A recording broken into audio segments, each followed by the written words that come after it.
မင်္ဂလာပါ ဟုတ်မင်္ဂလာပါ University မှာဘာတက်နေအောင်ဗျ Culinary Arts and Design တက်နေရပါ ။ကနေတက်ရှင်တဲ့လူငယ်ရှင်းရော bro အနေနဲ့အကြံလေး3ချက်လောက်ပေးလို့ရလား ပထမဆုံးကြံနေနဲ့ရောအင်္ဂလိပ်စာစကေးရောကောင်းရှိဖို့လိုပဲပေါ့နောက်တစ်ခုအနေနဲ့ကကြောင်ကျောင်းစရိတ်တွေပါရဈေးတော့ကြီးပေမဲ့ဒီ BU ရဲ့ ranking ရောမြင့်တဲ့အဆင့်မှာရှိရဲဆိုတော့ ။ခက်မှန်းရှိဘယ်လောက်ကုန်တော့ bro တစ်နှစ်ကိုတော့100ကျော်200လောက်တော့စာသင်စရိတ်အနေနဲ့ကိုကုန်မယ်ထင်တယ် ။အော်နေစားစရိတ်မပါသေးဘူး နေစားစရိတ်ကမပါသေး ဆိုရင်ဘယ်လောက်ကုန်မှာ အပြီးစီးလား200ကျော်300လောက်တော့တောင်းရမှာပေါ့နော် 300ဝန်းကျင်တနေ့ ကိုကအဲ့လိုဝယ်ရတော့ဘာလို့စားစရာတော့ဘာအကုန်ပေါင်းမယ်ဆိုတော့200ကျော်လောက်တော့300ဟာရောရှိဟိုကျောင်းအတွက်လိုရတဲ့ပစ္စည်းတွေလည်းဝယ်ရတယ်ကျောင်းကလည်းအပူကြီးတွေပါထပ်ပေးရရှိသေးတယ်စာသင်စရိတ်တွေပဲမဟုတ်ဘဲနဲ့ equipment တို့ facility တို့အများကြီးပေးရလည်းရှိရပေါ့နော်ဟုတ်ဖက်အကြံပေးစရာတော့ဒီကျောင်းကတော့ပြောဖို့တော့ကောင်းပါလူတွေလည်းများတယ်တခြားနိုင်ငံကလူတွေလည်းအများကြီးရှိရဆိုတော့ဟို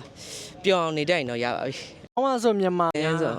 များတော့တော်တော်များတယ်အတန်းတိုင်းမှာမြန်မာတွေအများကြီးပဲ ဟုတ်လား ကျွန်တော်အခုမေဂျာအတန်းမှာတော့မှဟို